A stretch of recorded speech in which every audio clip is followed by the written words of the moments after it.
Welcome to the Editor's Note Comics Podcast. I think that this world, it needs men that are willing to make the hard call. Central Maine's best comics podcast, by default. Ain't no thing like me except me. Here are your hosts, Zach and Jared. And that's coming. No. When do we start? Welcome back yet again. It's another week. It's a new... I guess it's not a new anything. Just a new episode. It's a new month. It's not. It's another snowstorm, winter delayed version of the podcast. That's true. We are a day late again. It's wintertime, man. I know. I felt bad. You felt bad? Well, just there's a delay on it. Well, I thought you were gonna say like you felt bad about pretty much wanting me to drive out in the middle of a snow and ice storm to come down and record the podcast. So. No, I felt bad for everyone else. Well, basketball season's over, so at least it frees up some more time for me to podcast. Yeah, because you ended tonight. We ended tonight, yeah, and you actually came to the sports ball game. I did. And you actually watched sports ball on Sunday. Let's talk about that for a second. Yeah, why don't you have your little your time? My God, what a game! What an unbelievable! Even you were getting excited at the end, like you were like, "Oh, what?" Well, I think I had the most fun in the first three quarters, just laughing at everyone else overreacting. I was sullen. Just everyone. I was downtrodden. We're surrounded by small children, and everyone is just cursing under their breath, and I got a kick out of it. Oh no, I wasn't under my breath at all. I know. I was teaching new words to young kids. I had my own fun. So I really enjoyed the first three quarters of just sad people. So when our friends' kids start saying "mother trucker," it's not my fault. And son of a witch, and let's see, what else might there be? Damn it! That's there just seemed to be a lot of like, God damn it. A lot of God damn it's. Yeah. Was it a good game or was it a good quarter? It was a good quarter. It was an outstanding quarter. Was it good because you had sunk so low? I was kind of going through like the stages of grief. Like I had reached the like bargaining stage, and I was like, well, if they just did this, maybe, and they did it. So I'm like, okay, well, maybe if they just do that. And they did it. So then I started to stand up and like move around. I feel like you're kind of like a drug addict. Like you got to like this real low, and then you just like needed all of your like serotonin back. And I was like, at one point I'm like, I need a little bump of cocaine. You're like, that's the last thing you need. By the way, I don't do cocaine. I never have, and don't plan on doing cocaine. Just saying. I felt at the moment it might help me. No, you'd be annoying on coke. I'm told I'm annoying when I'm sober. I'm told I'm annoying most anytime I'm around people. Whatever, get your feelings out. Your game thoughts. A lot of things had to happen for the Patriots to come back and win that game. They ran over 90 offensive plays, and that ground out and wore down the Atlanta defense. You didn't see much of an Atlanta pass rush late in the game because they were just exhausted. I mean, Brady had to throw the ball over 60 times. Atlanta couldn't stay on the field on third downs. They were 1 of 8 or 1 of 9 on third downs. The Patriots converted, I think, like 65 or 70%. Tom Brady attempted more passes, and the Falcons ran plays. The Falcons' offense wasn't on the field very much, and that was a big help. And then they kind of got small late. They had first and 10 at the Patriots' 22-yard line with like 4.5 minutes left to go, and then they get the sack on the deep pass drop. Then they get the hold. After that, they take themselves out of field goal range, and the Patriots go right down and march the field. But there were so many things that had to happen, and they all happened. They needed 2 touchdowns, 2 two-point conversions, and a field goal in less than a quarter in the Super Bowl.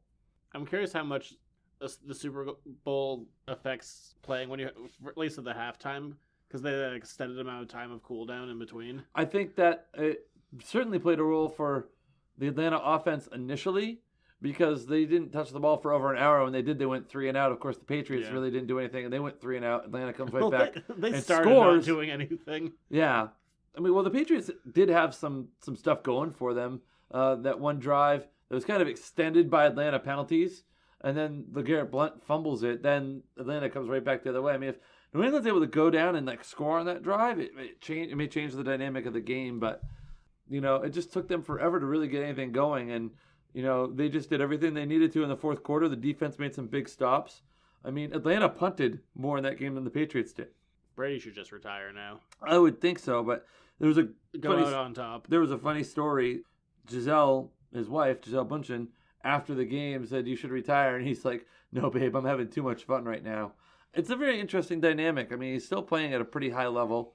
I thought a lot of the stuff that he didn't do well in the first half was a good part. It was like equal parts him, the Atlanta pass rush, and they were dropping a ton of balls. They were not doing them very well. No, I think really. Malcolm Mitchell deserves a ton of credit for what he did as a rookie in that game. Danny Amendola, those two guys played just unbelievable man's game, third and fourth quarters. I mean, the Julian Edelman catch is just everything that went into that catch. I made to pretty much stop his route, come back on a tip ball that was in the air forever, and in a split second decide if he's going to play offense on that and go for it, defense and knock it down, to get in there and it That's the change linchpin direction of the 2 entire times. game. That was I think yes and no, because I mean, if it's incomplete, they still have another chance, and they're in 4-down territory anyway. It just is kind of one of those everything's going right moments. It really, for me, started with the Hightower sack and fumble, because all of a sudden now you get an opportunity it's a 2-score game, it's a 16-point game, and you got great field position. You go right in, you get the touchdown from Amendola, and then you get the 2-point conversion. It's an 8-point game on a flip. And really, they didn't get anything going until really the end of the third quarter. I watched the game the other day again. It was on TV, and I missed tonight. They were doing a replay of the game with all the mic'd up. It's called sound effects, and they're gonna replay it again. I've seen some of the clips. It's unbelievable sound. I love the mic'd up stuff. Julian Edelman mic'd up is amazing. What was and I beat you in our Super Bowl pool. You did on our prop bets. I didn't win the night. Actually, I tied. It was a 3-way tie. It was a 3-way tie? Oh. Well, no. I liked the halftime show. I thought Lady Gaga was good. I still don't think you should have gotten a point for the first song Lady Gaga sang was America the Beautiful, but she went right into what, Poker Face? Yeah. Yeah. That was my guess. Go with something familiar, and then you build from there. It was all a lot of familiar stuff, except for like a couple of touches of new songs, but she didn't sing her Ayo song. I thought she would. It's kind of upbeat and poppy. I hear that's a new one. It's a new one. Well, I've so never was heard the it. Million Reasons one, the one she went and played on the piano. I haven't heard that either. No, I liked it. I liked some of the... Simpsons did it first, or Simpsons predicted it, where they have Lady Gaga like on a wire being brought down for a show. It's amazing. That show somehow just knows what's going to happen. Let's do a Super Bowl commercial rundown, I guess, trailer rundown in the news. Before we get started, does anyone want to get out? It's time for the news. 'Cause the trailers were fine, but the commercials in general sucked. I like the Melissa McCarthy one. That was a good one. I liked the fallout of a lot of these people. Like, these are anti-Trump. Like, do you know how long these took to produce? Yeah. These have not come. They did not make this in the last week. I also like the Super Bowl Babies commercial. That was a good one. Oh yeah. The Bud Light one with what's the dog's name? He was like a big part of their ad. Spuds McKenzie. Spuds McKenzie. I like the return of Spuds McKenzie. It was good. He's I thought there'd be some more Bud Light commercials, but there weren't. It was weird. Like avocados was one of the first commercials. There's some weird ones in there, like companies I had never heard of. Yeah, Google Home was in there. They just weren't. I should have bought ad space. At $5 million for 30 seconds, over $5 million in fact, and gone into debt forever. What was I reading? Like Fox made a killing with the overtime commercial slots. Oh yeah, but I mean, no, that's what we started seeing some repeats. I'm like, really, for really. All right, so what do we got? Let's start low. Transformers. I was too busy pacing and freaking out to Don't really care. watch it. Optimus looks bad. Could be like, Optimus is possessed. Who knows? Who cares? I don't want to see it. Don't watch this movie. Stop giving them money. Stop giving them a reason to make more of these. It looks like more of the same crap. If that's what you want to watch, just watch any of the first 4 and you'll just see this movie. You'll be fine. But it has Anthony Hopkins in it. Yeah, Christ, how bad does he need a paycheck? I mean, especially where he's in all the Thor movies, you'd think he'd be doing all right with cash. Yeah, and even that, they've had trouble getting him to sign on. But they get him for Transformers, apparently no problem. Well, Transformers looks like crap. I don't want anything to do with it. What a stupid movie franchise. Logan, 30-second spot for Logan. that looked good. Yeah, they did that trailer to Amazing Grace to make it like super somber. Yeah. I'm kind of Amazing Grace isn't an example of one, but basically everything else we saw was. I'm kind of getting sick of like sad pop songs being used for trailers, or even like slowed down versions of pop songs. What about? Well, no, we haven't. We'll get to that trailer in a second. Because then we have ones like Pirates of the Caribbean, which is what, the 50th I think trailer it's to like use Johnny Cash. Yeah, but I liked it. I think it fit well for what like the theme of the movie is going to be. I like Much Johnny Cash. I thought you were going to say Johnny Depp. I'm like, I could do without him. I don't hate Johnny Depp. Once again, I don't care. I think it's funny that this series has gone on so long that they can bring Orlando Bloom back. Like, he can come up once every 10 years. You know what else? Jeffrey Well, it's been Rush 10 looks years. old as Barbosa. God, yeah.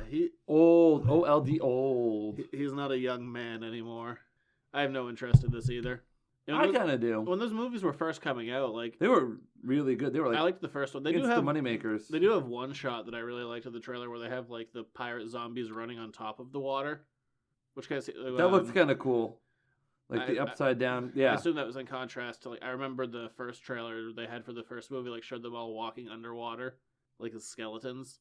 So I think that was just to kind of flip that on its head. But Yeah. beyond that, I don't care. We've seen these movies. What? Well, I mean, you get like the nautical lore, you get all that stuff. I mean, what other story can they really tell? I thought they had a really good arc with at World's End, and That one got they got too damn silly and too damn insane. yeah, I And like it's a world I never understood. I don't think they understood what the rules were. There were no rules in that world. That's a problem. You had to have some rules to make your world work. And then the big one, the good one, the one I want oh so badly, Guardians of the Galaxy Super Bowl spot. That was good. I love it. It's funny. I love that Gamora has a comically huge cannon. It's like 4 times larger than her. Drax looks amazing in this. And funny. Chris Pratt, all the abs are there. All 8 of them. He has them. I have 8 abs too. I have an 8-pack. It's just under. It's not prominent. It's winterized right now. It's winterized. The trailer didn't show a lot, and basically all I thought about going through and kind of doing a little bit of a breakdown, but basically I went through that and went, okay, everything I thought before I've kind of confirmed with this. If you heard me do one before, you've heard my thoughts on it, and I basically still think what I thought before. The only thing that I can really expand on from this trailer is it looks like the Ego, the living planet, is going to be attacked Yes. by the Force. I can't figure out. By the way, when we were debating what the song was in the trailer, it's called "The Chain" by Fleetwood Mac. Okay. I was right. I guess that wasn't on Stevie the Nicks rears herself. Ugh. Not a Fleetwood Mac fan. No, Fleetwood Mac. I asked you, is Stevie Nicks not doing it for you? And you said no. Stevie Nicks has never really done it for me. Tweet at us. Has Stevie Nicks ever really done it for you? I like the way she sings. But those were all of our kind of pop culture movie trailers that came out during the Super Bowl. What a mixed bag. It was a mixed bag. Like, I'm looking forward to 2 of them, and 2 of them I'm like, boo. The Guardians of the Galaxy trailer was the best part about the first half for me. Oh, yeah. The sad half. I was like, hey, Zach, look, something for you. And you're like, oh. You're like, no, I know, I'm watching. I think I told everyone to shut up. Yes, you did. In fact, yeah, I believe it was like, shut the hell up is actually what you said. We're swearing at the game, and you're swearing at us because you're trying to watch a movie trailer. Like, I get 30 seconds for me. Sports ball. Well, they've been doing the Marvel trailers in the Super Bowl since the Avengers, and then dropping the extended trailer online afterwards. Yes, it makes sense. My favorite one, going back a couple of years, when they did Iron Man 3, where they said there was going to be an extended look. So it was literally just Robert Downey Jr. staring at the camera. Like, with like epic music, and then he takes his sunglasses off, and it's like the Inception, like, wow. That's such a Marvel thing. Yeah. That's such an Iron Man, like Tony Stark thing to do. They did a little bit more, but yeah, the extended look, I liked that gag. Even more trailers. We had one today for Teen Titans, the Judas Contract. This is basically the Teen Titans story. It came out in the 80s. It still holds up. It's really amazing, except for the whole 50-year-old man having sex with a teenager thing. But beyond that, kind of the Teen Titans story, and this doesn't really look like it. Not doing it for you? I'm wildly underwhelmed. I'm like, DC has been building their own like kind of movie universe with a certain kind of style and changing, which is fine. I mean, serious question. If I want to read Judas Contract, I can, but they've been altering the movies a lot. Serious question. Is anything that DC doing right now doing it for you? At least on the active media side, not like the print and the book side of things, but like the TV movie side. I heard that the new TV show they're doing is decent. I haven't watched it. I have no interest because it's aimed at a young audience. But from everyone who I've talked to, they've said they really liked it. Oh, what do they call it? Like Justice League Action or something? It's like a 10-minute TV show. It's something weird like that, or 15. Oh, kind of like short episodic kind of things. Yeah, like I haven't seen like the Turtles used to be like you get 2 episodes for one. Well, that was never a thing, but Oh no, that's like if you bought the VHS. Sorry, Yeah, but I guess there's just like these little 50-minute things. People supposedly like those. it's short attention span. And that about does it. Oh, light news week. Oh no, I just meant for things I like the DC is doing. Did they do anything else that I like right now?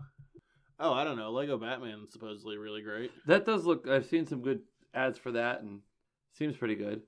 Yeah, that'll be a red box. I don't feel the need to pay for that in theaters. Now, when's the first movie that we really need to like go to the theaters for coming out? Logan in March. Yep, Logan and Kong, one right after the other. Oh wow! So save the money up. Tax returns. Get your taxes done. We can pay for it. Of course, you expense it. So. Well, I got some movie passes for Christmas. So I haven't gone to the movie since Christmas. So Wow. the Dune remake has found its director, and a guy I've never heard of, Denis Quaid? Villeneuve. End of that story. I don't really care about a Dune remake. I was never really big into Dune in the first place. I read a couple of the books, but I haven't read them in years. Like I read them in like 5th grade, 6th grade kind of range. Dune didn't do it for me. The Too much sand. Is it coarse? Does it get everywhere? Yes, it does. It's irritating. Okay. I hate that movie. I don't know. I don't really care about Dune. I liked the books when I was younger. Maybe I should revisit them, but haven't been trying to like beat down the door looking for a Dune remake. You know what is coming? I can't remember if we talked about it on the show or not. Speaking of remakes, it's not really necessarily a remake, but it's like a reboot. It's coming to Netflix. Mystery Science Theater 3000. Did you see this? Didn't that already happen? No, they announced that it was going to happen. No. I'm looking forward to that. I like those. Some of those movies are hard and painful to watch, but I love them. Riff tracks. Have you ever seen any of the riff tracks that they do? Like they've taken like I've never, because those cost money, so I've never. You can find like compilations on YouTube. Oh. No, whenever I've seen them, I'm like, oh, that'd be interesting. I don't want to pay money. But they like Please. they take modern movies like good like, Visit our decent Patreon. movies. Yeah. Visit our Patreon to give us money. Not Not those riff tracks, people. No, but there's like funny ones like they did Titanic. Mm-hmm. That was pretty good. There's like one like when Rose is like, when the ship lands in New York, I'm getting off with you, and then one of the guys like, because I certainly didn't just now, and it's like, oh, look out. Lovely. Well, But yeah, Dune's coming. I don't really care. There's a lot of that this week. Oh, something I do care about. Transformers? No, never. Michael Bay. I guess I was excited about Armageddon when I saw it. It was a pretty good movie. No, it's not. It's Come on, terrible. it's not bad. It's truly awful. What's better, Armageddon or Deep Impact? Definitely Deep Impact. Armageddon's more memorable, but not for good reasons. Yes, but Deep Impact is like the same movie as Armageddon. Yeah, that was the summer of the world's ending. I don't want to close my eyes. I don't want to fall asleep because I miss you, baby. Who sings that? That was Aerosmith. Yeah, leave it that way, please. Once they got terrible. This is the music video where Steven Tyler's like petting the screen and it's his daughter's face. That's Oh no, weird. it's the other way around. Liv Tyler is petting his face. Yeah. I think it's a little creepy. Yeah, it's not. The animal cracker thing. Everybody, all teenagers in America were like wanting to do the animal cracker thing. Like that's so suave, it's so badass. We know someone that went to school with her. That was in our class. Yes, we do know somebody that went to school with Liv Tyler. 'Cause she Um, went to school in Maine for a little bit. Yeah. Oh yeah, things I like. Not Aerosmith. You don't like Aerosmith? Not anymore. Do you like old Aerosmith, like Get a Grip? Yeah, I mean their first album out of the gate, like they weren't a band that had to find their sound. They came out with their sound, Yes. but then they kind of got wimpier. You don't like Honkin' on Bobo? I think I turn on them right around Dude Looks Like a Lady. Oh, That's when I turn on them. is that on Get a Grip? No. Or is that on, no, Permanent Vacation? Yep, that's it. Yeah, that's the album it's on. Is that on Permanent Vacation? Promise, yeah. All right, I'm going to fact check the show while you keep talking. It's on. I bought that album. I know I'm right on that. Runaways TV show has been cast. Everyone looks pretty good, and I don't know any of the kid actors because they're kid actors. But for the most part, they look right on where they should. And just, that's a show that's like getting closer to coming, and I'm all for it. I'm all for watching children discover their parents are supervillains, and also there's a telepathic dinosaur Fair enough. named Old Lace. You are right. Dude Looks Like a Lady is track number 5 on the Permanent Vacation album. Angel, number 9. Ooh. Ah, it's a good song. No, do not like it. What? Oh, dude, you're upsetting me. I don't like the wimpy songs. It's not a wimpy song. You don't like power ballads? Not really. It's never my thing. Get a Grip's a pretty good album, though. That's got some good stuff. Living on the Edge, Crying, amazing. Shut Up and Dance, crazy. It's a good album. Pump is a pretty good album I too. was gonna Pump say, I had. guess I like Crying. I was trying to think about I was on the line, but I'll err on I the side was of I like it. crying when I met you. It's super whiny, but I kind of dig Whatever. it. And then it is a lighter news week, but that's okay. The last bit of news: Netflix finally released an Iron Fist trailer. Yes, they did. And I'm underwhelmed. Yes, you were. Remember when I watched it? I went through. I'm like, I guess I have to do a breakdown now. Break it down. And the show is like a month out, and there's no information out there about it.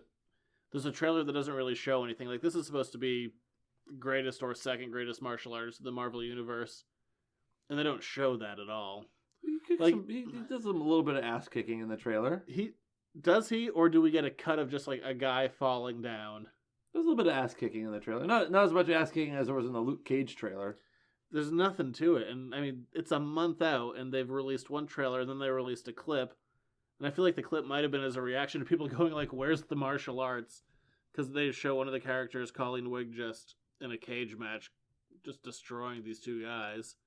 But the trailer by itself, okay, Not doing it for you. that's a nice curly-haired superhero you got there.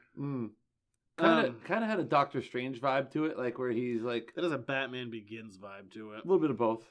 I think it's the Well, it's also one it's of the the Southeast Asia kind of feel. Yeah. Yeah, Southeast Asian I mean, feel. he came out in a time when kung fu movies were all the rage, but God forbid you have an Asian character at the time. Well, no, because you had like Bruce Lee, Jackie Chan. I'm saying was in it extra- comics. Oh, okay. It's this very not as bad now, and he's been around for a bit, but a very white, like, we're going to take Asian culture and give it to white people. It's kind of Marvel's mantra. Quick rundown of some of that stuff. I tried to do like a full breakdown, like a lot of trailers I can really dig into. This one, they don't give you a lot to work with, so maybe you can say that's a good trailer because I couldn't figure out like the entire plot, or you could say that they just didn't show you anything. No, I figured out the plot. All right, so this is my take of the plot. Okay. Not knowing anything about Iron Fist at all. Boy and his family on vacation. His dad has this great big business, and there's a plane crash. I bet we're gonna find out the plane crash was like it was sabotage or some way like trying. It is. I didn't even know anything about Iron Fist. Well, I mean, it's not. It looks like his parents died in a plane crash. In this, I prefer the comic book version where like the dad's thrown off a cliff and the mom is eaten by wolves. Oh well, maybe that happens. I would prefer... maybe they all survived the crash and the dad falls off a cliff and the mom is eaten by wolves. I want the wolves. Kind of like version. The Gray. You ever see The Gray with Liam No. Neeson? That movie's intense. I'll want me to show you a clip from that afterwards about Liam Neeson and somebody trying to take a dead person's wallet and how Liam Neeson like threatens to kill the person over it. But I don't understand how Liam Neeson became an action star like in his mid-50s. oh, but he's so good. There's a great article once on I think it was like Grantland or it was something else.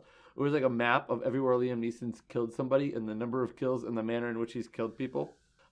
I feel like the guy who's going to end up being responsible for the death of Iron Fist's parents is going to be the guy who's the new head of the company who's like killing off, and he's like the evil head of everything. And David Wenham, who you might know from Lord of the Rings Yes. or 300. Yes, he played Faramir. Mhm. And the blind dude in 300, the eye patch guy. Yeah, dude who lost an eye. Yes, that's his actual name. Dude who had the fewest number Dunamis of abs. Minimus Ius, or Cyclops. Good shape, but not nearly as good as anyone else. Well, once he lost that eye, he just let his body go. So we do see the Rand Corporation, which is accurate. Danny Rand, one of the richer characters in the Marvel Universe. As it's mentioned, his parents do die. I doubt they're eaten by wolves, which is sad. Well, The character you mentioned, David Wenham's character, is someone called Harold. I'm just going to call him Harold. He has a last name. I'm not sure how to pronounce it. no. But a lot of these characters that they have in this show were only from early Iron Fist comics, and really, they're not mainstays by any stretch. Like, I don't know most of them.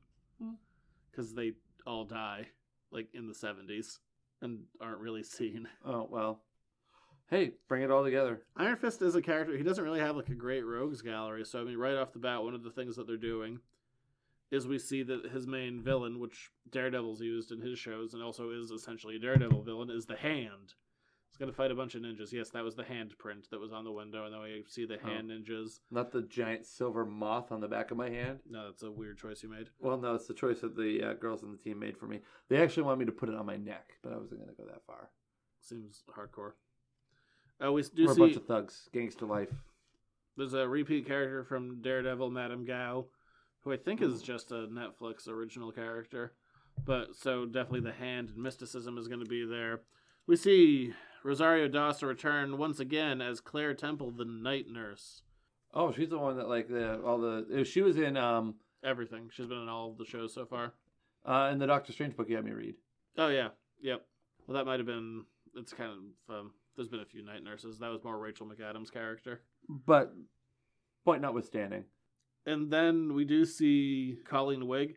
She was briefly referenced at the end of Luke Cage. Rosario Dawson's character takes a little, rips a flyer off of a thing for, learn martial arts lessons from Colleen Wigg. She's, at least has some history in the Marvel Universe. Temporary girlfriend of Cyclops. Temporary girlfriend of a bunch of people, I guess, but... most girlfriends are temporary.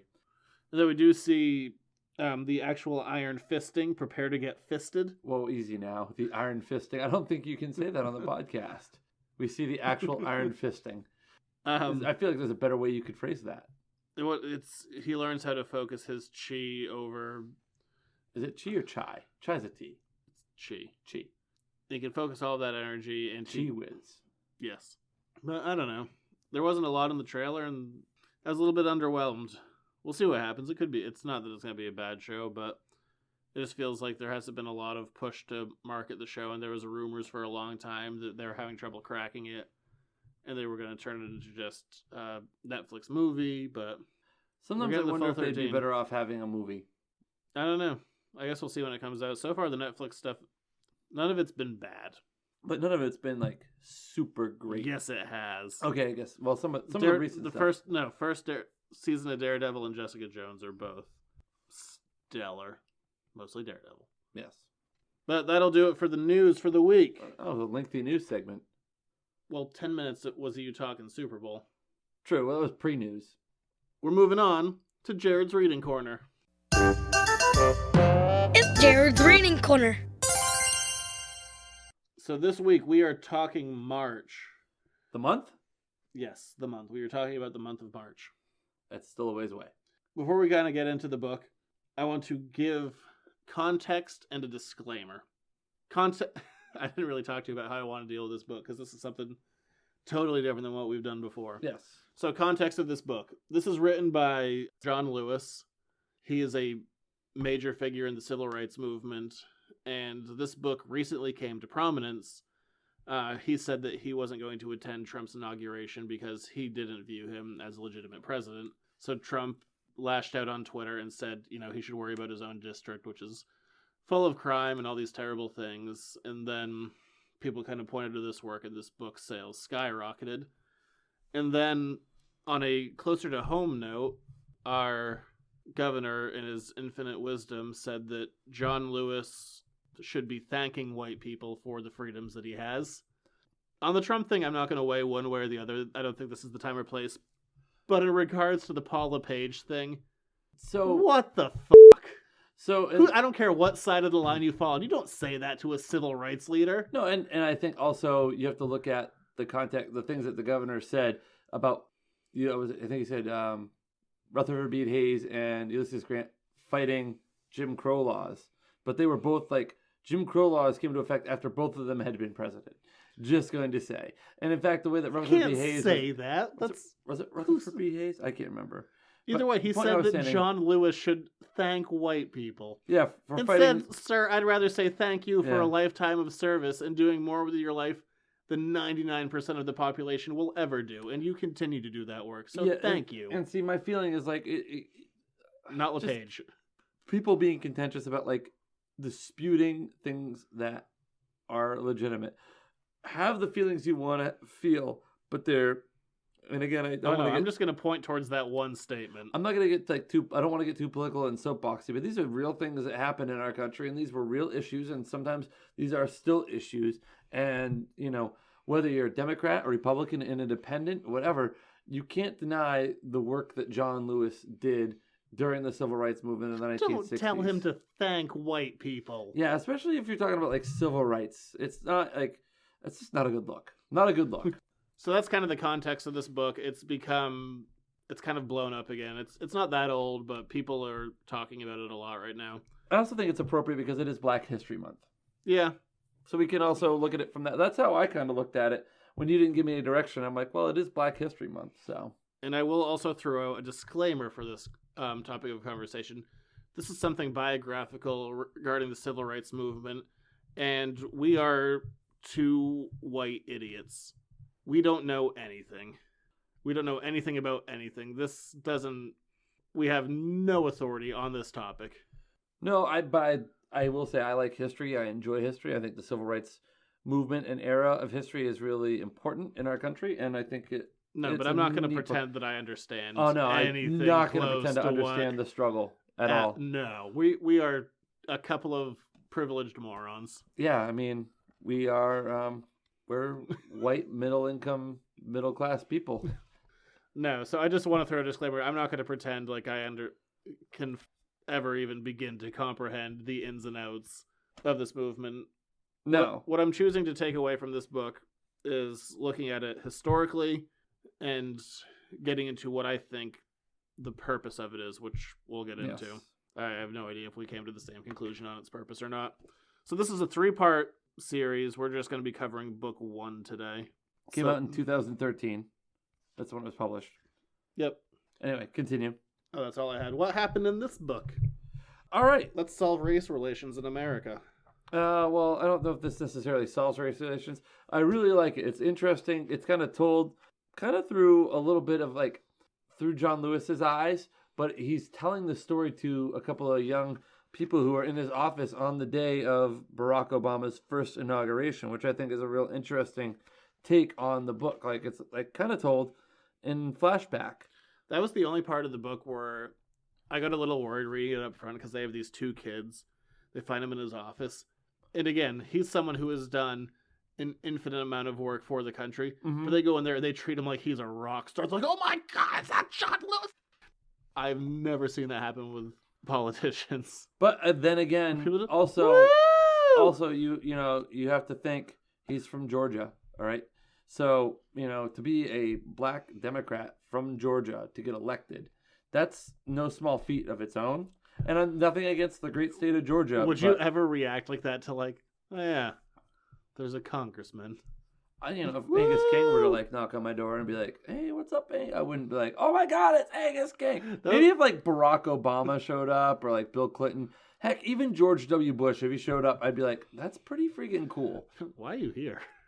I'd also be like, "Yeah, what the hell are you doing at my house in the middle of nowhere?" Hello. Oh, just. Do you just need lost. some crack? We can go down the road a little ways. Easy. Not up the road, not down the road. Oh, my mistake. Yes, let's be after the. But it's told in flashback, like he's telling these 2 young African American children like his story. That was the only part of the book where I was like, where are we going with this? But then once we get into it, I'm totally on board. Yeah, but he's kind of talking like in flashback, like it's a framing device. It's a great framing device, I think. Of these 2 kids. Because I think it is important to have a good oral history of the civil rights movement. So it kind of starts off where he talks about his background, his upbringing, growing up poor. His father was a crop sharer and they had chickens and he kind of loved, he fell in love with his chickens. And I don't know. A lot of this book is uncomfortable to read. It's an uncomfortable subject. It's very intense. Like a lot of the stuff, like you have a general idea of how it kind of rolls out, but it's still very tense. But for whatever reason, I really latched onto the chicken part of it. Well, I mean, like he talks about his family raising chickens, and he would like name all of them, and he had this connection with them. Like he refused to eat them. Like he just couldn't wrap his head around. Well, I mean, could you eat your pets? You got to look at the perspective. These were his pets. I had a cow once named Meatloaf. I don't think that works that way. I mean, yes, it's cool that his name was Meatloaf. Well, he took a rifle to the head and was buried in a shallow grave, so we never even got to eat him. Wow. That takes away any joke I was about to make. No, it's okay. Feel free to joke about it. I did. Did your cat Meatloaf, would he do anything for love? Was he like a bat out of hell? Hot patootie? Actually, he kind of was. That's how we ended up with him, because our neighbor got divorced and couldn't catch him. Oh. And we lived on a farm, and even though he lived in a trailer, he called his place the farm. Oh, was snuggling with him like being like paradise by the dashboard lights? Like, he would just watch you when you were in the bathroom. He's a real weird cow. I really don't have anywhere to go there from that. Yeah, I'm sure there's more Meatloaf songs, but I'm drawing a blank at the moment. I threw a couple in there. You did. Yeah. I haven't seen him in a while. Did he just do a new album not that long ago? It's possible. Oh, wait. Or was it like they were doing a Broadway show on his stuff? Was that Could it? be. I think that was it. Hot Patootie, though. I like that one. Whatever happened to Saturday nights?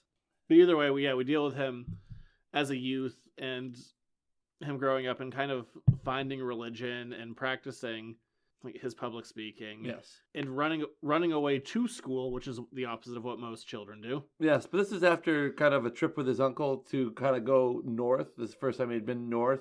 And talking about how tense it was as a black family in a nice car. His uncle had some money to go up and like go north and like having to plot out where they would stop for gas, where they would stop for food. And some of the stuff that he notices, like when they go to New York, like especially New York, things that you just would never notice. He's like, my uncle had white neighbors on either side of their house. Like, this rocked his world. Yeah, and you could go to eat wherever. You could do. I mean, there was a lot of, you know, it was definitely different in different parts of the country, but there was still a lot of uniformity to some of like the Jim Crow laws. Yeah, and then he goes back to Georgia, and his world just isn't the same. Like, he wants to live in the world that New York was like and wants something more for himself. Yes. And they start dealing with the idea of segregation and meeting, and having Martin Luther King's name starts appearing in papers, and he starts hearing about this guy and trying to research and there starts to be some talk of some of the desegregation that was going on, and it was very, very interesting. It was really, really good stuff.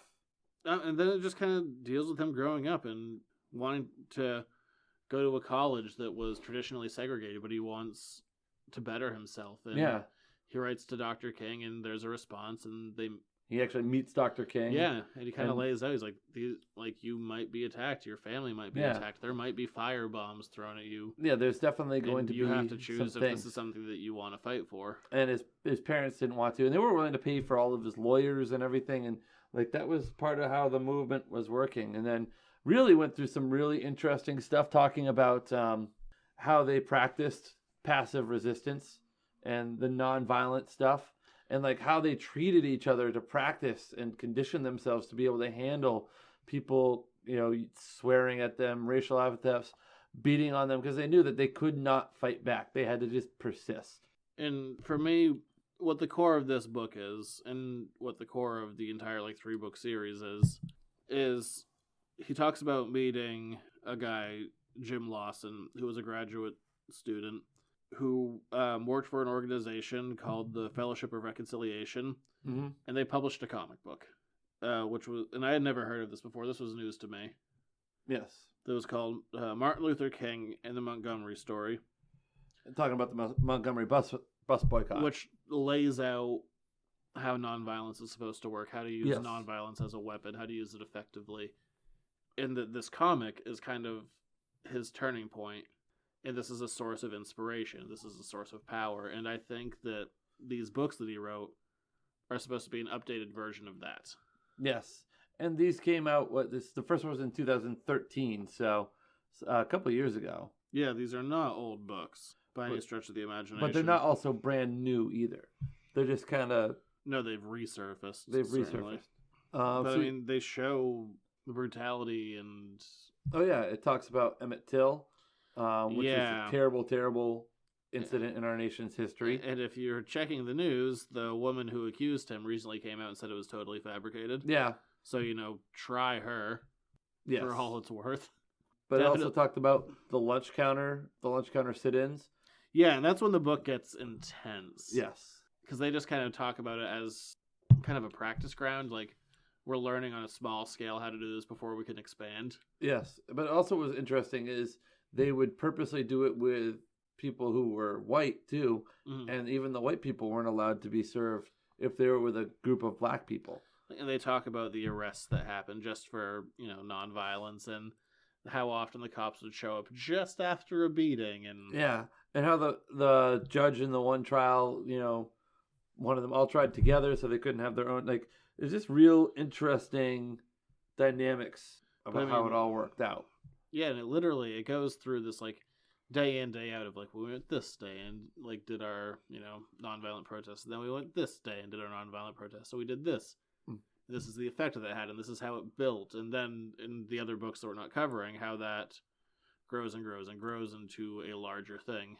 Yes. Through the power of nonviolence, which I would strongly encourage. I'd be interested to read the next couple of books and see some of the more interaction between him and Dr. King.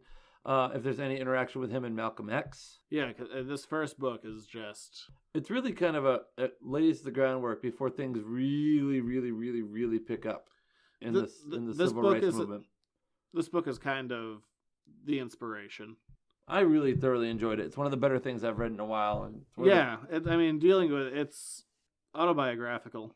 He works with another writer and obviously an artist on it, and the art is very powerful art. It's done entirely in black and white. It gives it kind of this indie feel to it. It's clean. It's like, it's not really, it felt more like a graphic novel to me, like a graphic autobiography than a comic book per se.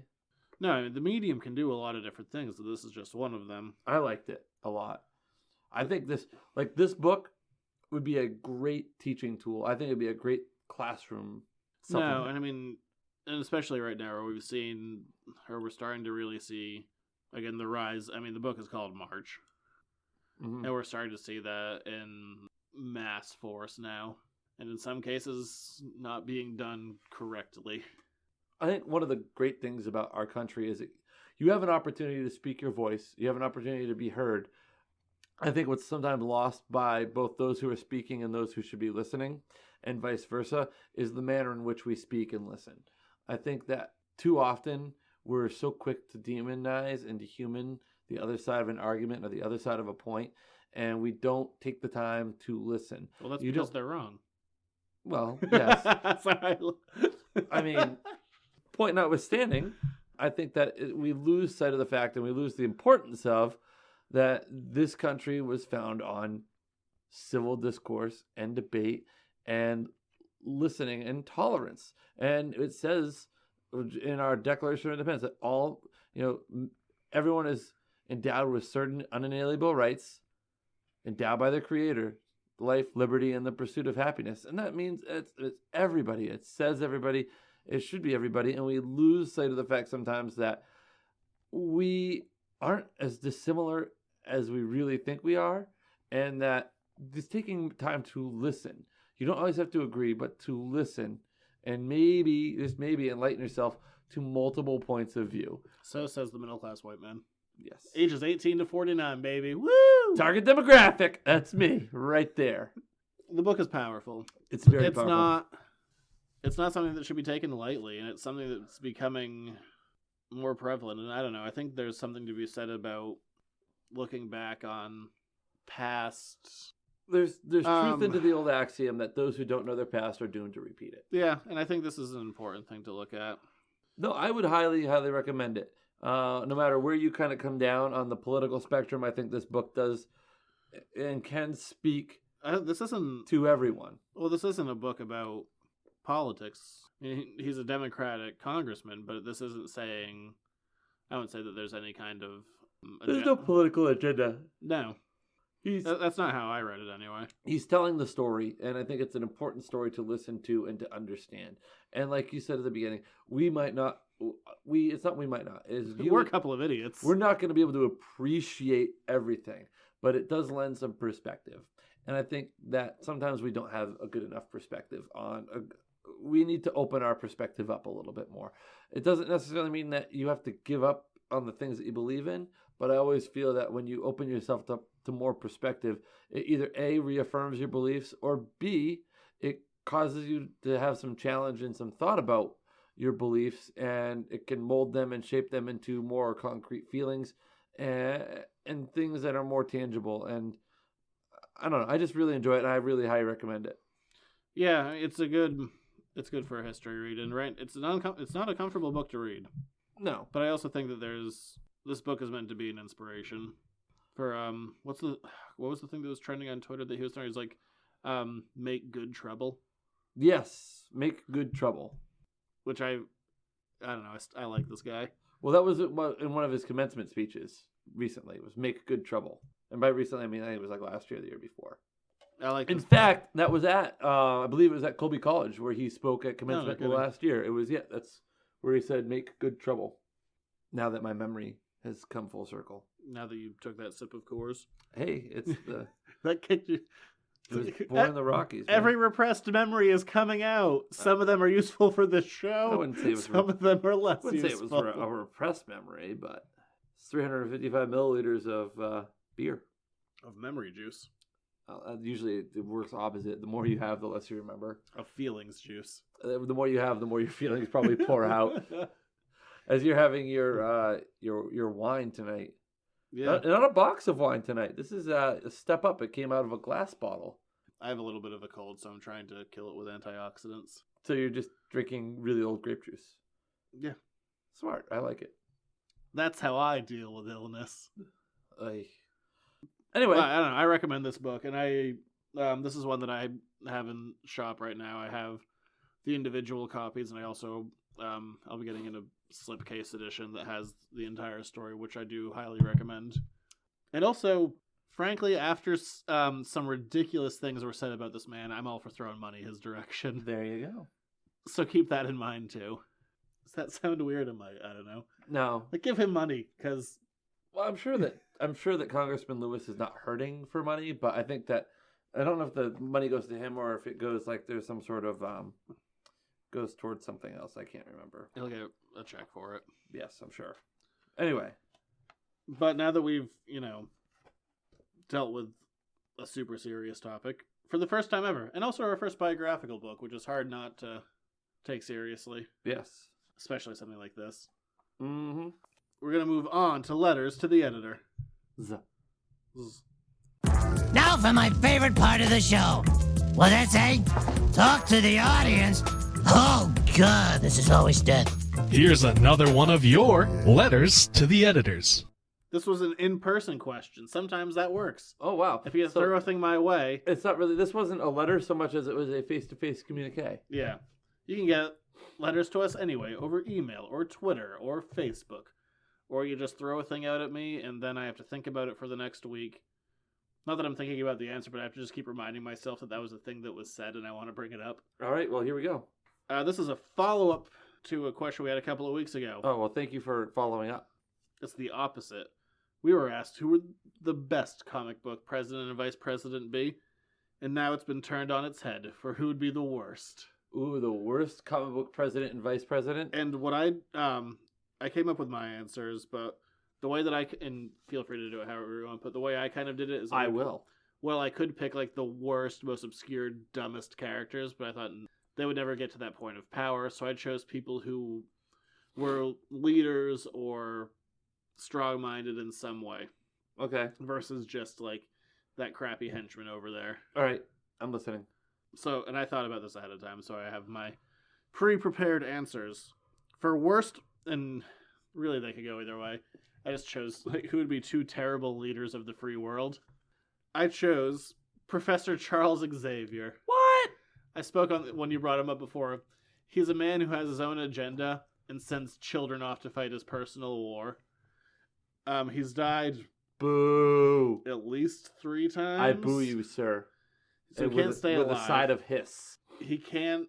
He's really bad at repeating history. Like he's been paralyzed, I think 9 separate times. Keeps on regaining the ability to walk, and then he keeps losing it. And he doesn't understand how adults work. I was rereading Dark Phoenix Saga not all that long ago, and there's this moment that stands out. Like he hadn't been around with the X-Men for a while, and he hadn't really met this new team all that much. And he doesn't understand adults. He's like, give Wolverine 10 demerit points. And Wolverine's like, I don't care. He's like, demerit points? You don't understand humans, man.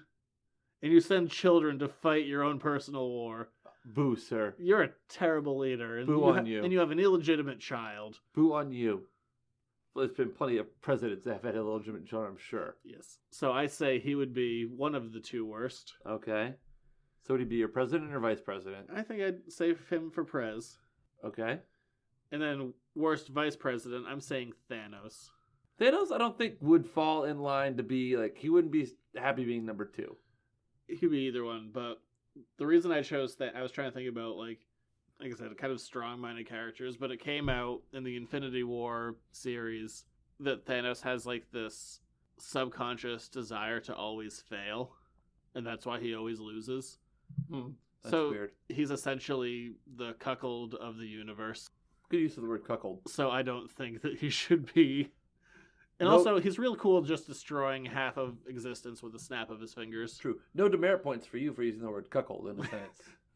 He's so stupid. Like, demerit points for Wolverine. He Oh. doesn't care. Uh, It's like, no points for Gryffindor. Like, wrong thing. all right. Well, okay. Easy does it. So my turn. Yeah, those are my choices. Let's Xavier see. and Thanos. I would say my choices. Bad president Lex Luthor. He was president. Well, how did it go underneath President Luthor? Not great. See, there you go. The documented evidence. He's always scheming. He's always in it for himself. He's always trying to, come out on the better end. He's not overly, he's kind of bright in the moment, but then he's at the end of the day, he's kind of really dumb at the same time. He's got a little bit of mix of that. So that kind of makes him dangerous. He doesn't really have lines. He doesn't have, he just does. So I would say Lex Luthor and his vice president. Pete Ross. No. That's who his vice president was at the time. Oh, well, no. The vice president here, I'm going to go out on a limb, and I'm going to say Harry Osborn. Yeah, he'd be no good. He wouldn't be, again, Sometimes he'd be like, I'm high on drugs, and then other times he'd be like, I'm an insane villain. Yeah, and who's homicidal revenge. Oh, you didn't vote for my bill? Well, I'm going to kill you. And it's like, I'm overdosing on drugs and dying. Yes. So those two. Although the Penguin, Cobblepot, he ran for mayor of Gotham and fell short. He'd play this country like a heart from hell. He did that twice. He did that in an old 66 episode too. I think Cobblepot maybe, or you could have the Joker would be a bad vice president, and then you could have Dr. Octopus could be like the Secretary of Science. He's not really or a something. leader. He's more of The Joker. yeah. Oh, he's an anarchist. Yeah. But think about some the cabinet members you have, Doc Ock could be Department of Health and Human Services, Department of Science. Who else could be the science? Who is a real Beast or Well, no, bad. Oh, well, okay, Beast or he's basically a villain. Who else? The Hulk for Department of Urban Housing and Development. What did he grow up in the project so he understands how it works? No, he just created the projects when he mistake. destroyed everything. Anyway, I don't know. Now I feel like I got to come up, think of a cabinet of villains. Director of Homeland Security. Who'd be a poor director of Homeland Security? Who's kind of an inept villain that... And I'm kind of drifting to military guys though, and I'm thinking about that. So I'd probably say Thunderbolt Ross because he's so single-minded. He's I'm gonna get the Hulk. I'm gonna forget about the rest of these. There you go. Stryker. Yeah, He could be one of the Joint Chiefs. Well, he's a televangelist in the books. Oh well. So that's not good. No. He's an evil televangelist. Is there any other kind? I assume. I don't know. Oh, maybe. I mean, I'm sure there's some nice televangelists. Send us $1,000 and pray really hard, and you'll get that thing you wanted. Anyway. But yeah, those are my answers and Jared's answers. I think I've got a solid grouping there. Um, If Charles wasn't your president, he could be your really bad Secretary of Education. Yeah. Although actually, he seems to be pretty decent. At least he knows something about schools. No, not really. But I digress. He's more about, I'm just going to train you for battle and pretend that this is a school. He's training mutants for battle, and they don't have guns. They're not going to be attacked by grizzlies. There's a lot of stuff that's going to be cut from this podcast. Probably. But that'll do it for this week. You can find me over on Facebook, Instagram, Twitter, physically at my store down in Hollowell, Maine. And, of course, over on our Patreon, where a new show will be launching soonish. You've said this for 4 weeks. Well, I'm also still working on it. Okay. And I keep forgetting to ask for the intro. I should have done that today. Yes. Yeah, I got 6 episodes cut and ready to go. Oh, really? But I'm not going to start releasing it until I have 10. Just so I can stay ahead of the curve in case, life comes up. And don't have to stress about a weekly schedule. Oh, speaking of which, there's a big sale this week at Editor's Note Comics because somebody's turning 29 on the weekend. Yeah, and people are like, why 29% off? Because you're not 30 yet. Yep. It's birthday, baby. Yes, right around the corner. Come buy your things. make Zach a happy birthday. Pick up your things. The shop Buy new is open on things. your birthday, is it not? Yeah. So bring him some cake. Nothing says fun like working on a Saturday. So that's a hint. On Saturday, bring Zach some birthday cake, and maybe he'll give you 29% off. And you're on Twitter. Yes, at Junior Rich. Whew, big yawn. Okay. It's the bunny yawn. Well, it's 20 of noon, 20 of Holy midnight. Jeez. Long episode? No, just the time. Oh. We'll be back next week for something that isn't in any way, shape, or form serious. Because next week is our Valentine's episode. Aww. Love's in the air. Bring a date. I'll third wheel. We'll be back.